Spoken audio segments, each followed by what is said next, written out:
Hey everyone. One of the continual struggles of being a neighborhood group leader is this realization when you realize, okay, there are too many people here. How in the world are we going to go about multiplying this group? Do we just split it down the middle? Do we need to kind of do this from the top down? We decide, or does there need to be a draft? What sort of thing needs to happen? Multiplying a group can be a scary prospect, but it's essential in order for us to welcome in new people and to raise up new leaders.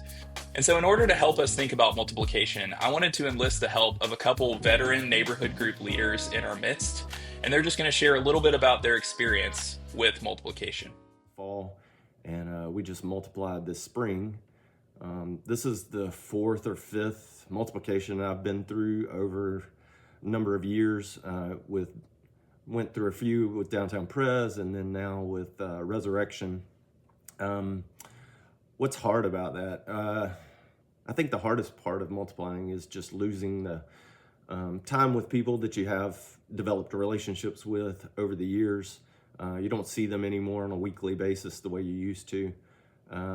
But the good thing that comes out of that is the opportunity to get to meet new people, right? It allows space for new people to come in, or just people you maybe didn't have quite that deep relationship with, even in your neighborhood group already, to kind of get to know them better and to see it as a just a chance to deepen those relationships. I think you know when it's time to multiply when group starts to feel clunky, whether it's just because you got so many people there on a weeknight to get together, or if space may be a problem.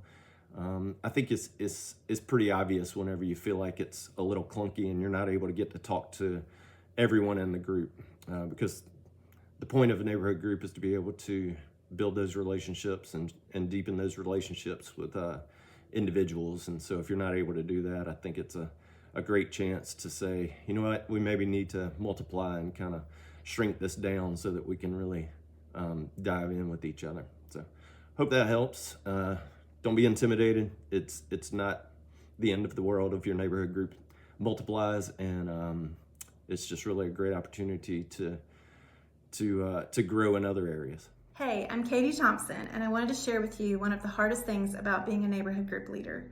And that is when you realize that your group is too big and it's time to multiply. That can be really scary for members of your group who've never led or have never had to multiply before. They've always had the same group, the vibes are good, everybody's happy, you're having a great time once a week getting together to discuss God's word and pray for one another. But we have to remember that there are a lot of people who are coming in and who are going to be a part of this new group or this old group, and they need that space. We want them to have the same opportunities that our other members have had, to be prayed for, to have a place to share a meal, to have a place to feel connected within a smaller group that is part of a bigger group. And so even though it's really hard, I have never regretted making that push to start a new group, to challenge people within our old group to step out and become a leader in a new way, maybe that they've never tried before. And it's just really great to see people rise to the occasion as well. So as you go about leading this year, if you see a need for multiplying, don't hesitate to ask for help and the best way to do that, but know that it is totally normal and just a part of being a neighborhood group. It's nothing to fret or fear over. Anywhere you land, you're gonna be with great people. Okay, a couple things to highlight from what Adam and Katie just said. The first is multiplying is hard. It's hard. I think we all intuitively know that. That's why the prospect of it can be scary. Multiplying is hard.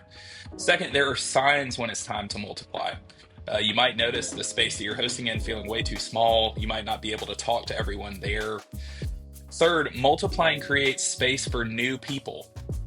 It's kind of a scary prospect to send out 6 people to plant a new neighborhood group. Like, what if they don't fill in that space? In my experience, that space will always get filled. And then fourth, multiplying creates space for new leaders, for new people to kind of step up and fill that space as leaders. And having recently been a part of multiplying a neighborhood group, I can tell you all these things are true. It was hard to leave our initial group. The signs were all there. The group was feeling way too big. It was hard to connect with everyone there. So we started this new group in January. We started with 6 people, and last week when we met, we had 12 people. There's new people, there's new leaders. It is hard, but it's good. So 2 questions I just want to leave you with as we close out here.